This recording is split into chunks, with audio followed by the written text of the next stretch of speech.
Hi, അറഫാത്ത് മാരിയാടാണ്. ഈ ഒരു channel എന്ന് പറയുമ്പോൾ കാണുന്നവർക്ക് അറിയുന്നുണ്ടാകും, യോഗയാണ് മെയിനായിട്ടുണ്ടാവുക. നമ്മുടെ വെൽനെസ് ആയിട്ട് ബന്ധപ്പെട്ടുള്ള കാര്യങ്ങളാണ്. പ്രത്യേകിച്ചും യോഗ എന്നൊരു ഭാഗം ടച്ച് ചെയ്തിട്ടായിരിക്കും ഈ ഒരു ചാനലിൽ വരുന്ന വീഡിയോകളെല്ലാം. അപ്പോൾ യോഗയിൽ 6 എനിമീസ് അഥവാ ഷഡ്വൈരികൾ എന്ന് പറയുന്ന, അഥവാ നമ്മുടെ 6 ശത്രുക്കൾ എന്ന് പറയുന്നൊരു ഭാഗമുണ്ട്. നമ്മളെ തകർക്കുന്ന 6 ശത്രുക്കൾ, അത് പുറമേ നിന്നൊന്നുമല്ല, നമ്മളിലുള്ള 6 ശത്രുക്കളായിരിക്കും അവ ഏതൊക്കെയെന്ന് മനസ്സിലാക്കിയിട്ട് അവയെ തുരത്താൻ നമുക്ക് സാധിക്കുകയാണെങ്കിൽ ജീവിതത്തിൽ നല്ല രീതിയിലുള്ള നേട്ടങ്ങൾ ഉണ്ടാവാനും ഒരുപാട് അബദ്ധങ്ങളിൽ പോയി ചാടാതിരിക്കാനും ജനങ്ങളിടയിൽ നല്ലൊരു വ്യക്തിത്വം നിലനിർത്തി മുന്നോട്ട് പോകാനും ഒക്കെ നമുക്ക് സാധിക്കും. അതിലെല്ലാം ഉപരി നമ്മുടെ മനസ്സിന് തന്നെ എല്ലാ സമയത്തും നല്ലൊരു ഫീലായിരിക്കും ഉണ്ടാവുക. ഞാൻ ഓക്കെയാണ് എന്നുള്ള ഒരു ധൈര്യം എന്ന ഒരു നല്ല ചിന്ത നമ്മളിൽ എപ്പോഴും ഉണ്ടാവും.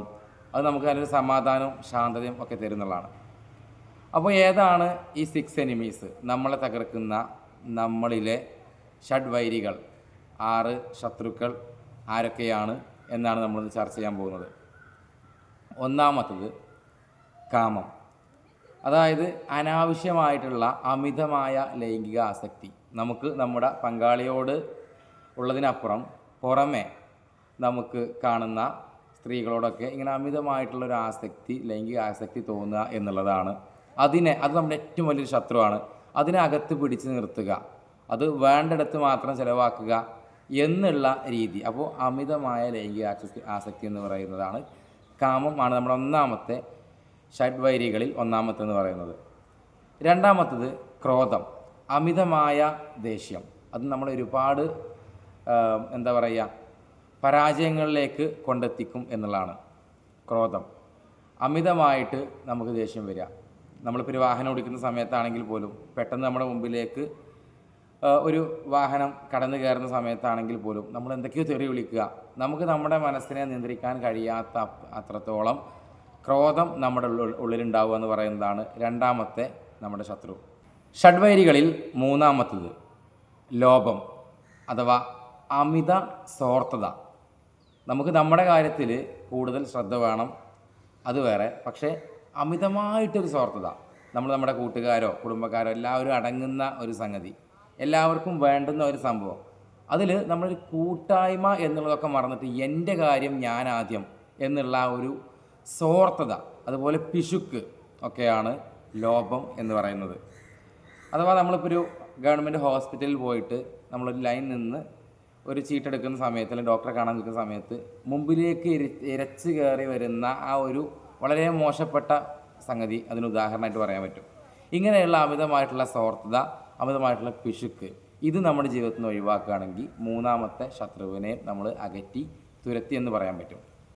അടുത്തത് നാലാമത്തത് മോഹം, സ്വന്തമാക്കണമെന്ന അമിത ആഗ്രഹം. അതായത് നമുക്ക് ഉള്ളതിനേക്കാൾ മറ്റെന്തെങ്കിലും വേറൊരുത്തിന് കണ്ടു കഴിഞ്ഞാൽ, ഇപ്പോൾ നമ്മുടെ അയൽവാസി പുതിയൊരു കാറ് വാങ്ങി, തൊട്ട് തലേ ദിവസം നമ്മൾ നല്ലൊരു കാറ് വാങ്ങിയിട്ടുള്ളെങ്കിൽ കൂടെ ഇതിനേക്കാൾ ഒന്നുകൂടെ വില മതിക്കുന്ന ഒരു കാർ നമ്മുടെ അയൽവാസി വാങ്ങിയാൽ, അല്ലെങ്കിൽ കൂട്ടുകാരൻ വാങ്ങിയാൽ, നമുക്കത് കാണുമ്പോൾ അത് സ്വന്തമാക്കണമെന്ന അമിതമായിട്ടുള്ളൊരു ആസക്തി, ഒരാഗ്രഹം, ഇതാണ് മോഹം എന്ന് പറയുന്നത്. മോഹമാണ് നമ്മുടെ ഒരു ശത്രു. അത് ഇല്ലാണ്ടിരിക്കുക എന്നുള്ളതാണ് നമുക്ക് രക്ഷപ്പെടാനുള്ള മറ്റൊരു മാർഗം എന്ന് പറയുന്നത്. അഞ്ചാമത്തെ ശത്രു എന്ന് പറയുന്നത് മതം. മതം എന്ന് പറയുന്നത് നമ്മുടെ നമ്മൾ പറയുന്ന മതം അല്ല, മതം, ദോശയുടെ ഉണ്ടല്ലോ, അതാണ്. മറ്റത് മതം, അതല്ല ഉദ്ദേശിച്ചത്.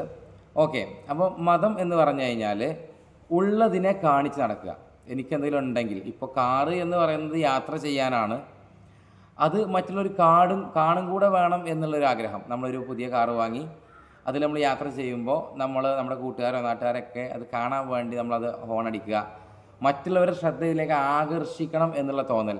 ഒരു ഡ്രസ്സ് വാങ്ങിക്കഴിഞ്ഞാൽ അത് മറ്റുള്ളവർ കാണണം എന്നുള്ള തോന്നൽ, എല്ലാം മറ്റുള്ളവനെ കാണിക്കണം എന്ന നമ്മുടെ ചിന്ത നമ്മളെ വലിയ അപകടങ്ങളിൽ കൊണ്ടെത്തിക്കും. നമ്മുടെ അഞ്ചാമത്തെ ശത്രുവാണത്.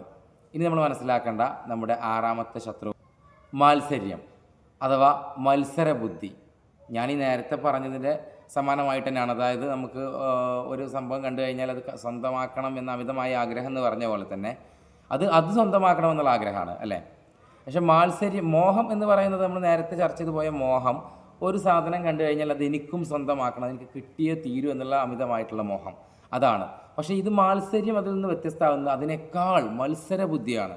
നമുക്ക് പഠിക്കുന്ന കാര്യത്തിലും ഒക്കെ ഒരു ജോലി വാങ്ങുന്ന കാര്യത്തിലൊക്കെ ഒരു സൗഹൃദ മത്സര ബുദ്ധികൾ നമ്മുടെ കൂട്ടുകാർക്കിടയിലൊക്കെ നമുക്ക് ഉണ്ടാകുന്നതൊക്കെ നല്ലതാണ്. അമിതമായ മത്സര ബുദ്ധി, നമ്മുടെ അയൽവാസി ഒരു വീട് വെച്ചാൽ, ഒരു വീടിൻ്റെ ഒന്ന് റിപ്പയറിങ് നടത്തി കഴിഞ്ഞാൽ അതിനേക്കാൾ മനോഹരമാക്കണം എനിക്ക് എന്ന് പറഞ്ഞ് നാളെ തന്നെ പിറ്റേ ദിവസം തന്നെ അതിന് വേണ്ടി കടം വാങ്ങിയിട്ടാണെങ്കിലും ഒരുങ്ങുന്ന മത്സരബുദ്ധി, മാത്സര്യം എന്ന് പറയുന്ന ആറാമത്തെ ശത്രു. അപ്പോൾ ഇത്തരം കാര്യങ്ങളൊക്കെ ഈ 6 എനിമീസിനെ, ഷഡ്വൈരികളെ നമ്മുടെ ജീവിതത്തിൽ നിന്നും തുരത്തി കഴിഞ്ഞാൽ, ഇല്ലാതാക്കി കഴിഞ്ഞാൽ നമുക്ക് ഒരുപാട് മനസ്സമാധാനം കിട്ടും, ഒരുപാട് നല്ല നേട്ടങ്ങൾ, പരാജയങ്ങൾ നമുക്ക് ഒഴിവാകും, നല്ല നേട്ടങ്ങൾ വളരെ കൂളായി നേടിയെടുക്കാൻ നമുക്ക് സാധിക്കും. അതിനേക്കാളെല്ലാം ഉപരി ശാന്തമായ മറ്റുള്ളവൻ്റെ ഉണ്ടാകുന്നതിനെ കുറിച്ച് നമുക്കൊരു ഇതിലെല്ലാം ഷോർട്ടായി നമുക്ക് ചിന്തിക്കുമ്പോൾ മറ്റുള്ളവന് ഉള്ളതിനെ അക്സെപ്റ്റ് ചെയ്യാൻ പറ്റാതെ നമുക്ക് വേണം ഉണ്ടാക്കണം എന്നുള്ള ചിന്തയാണല്ലോ ഇതിലൊക്കെ ഷോർട്ടായിട്ട് പറഞ്ഞാൽ ഈ എല്ലാത്തിൻ്റെയും ഒരു പൊരുളെന്ന് പറയുന്നത്. അതുണ്ടായി കഴിഞ്ഞാൽ തന്നെ സമാധാനം പോയി.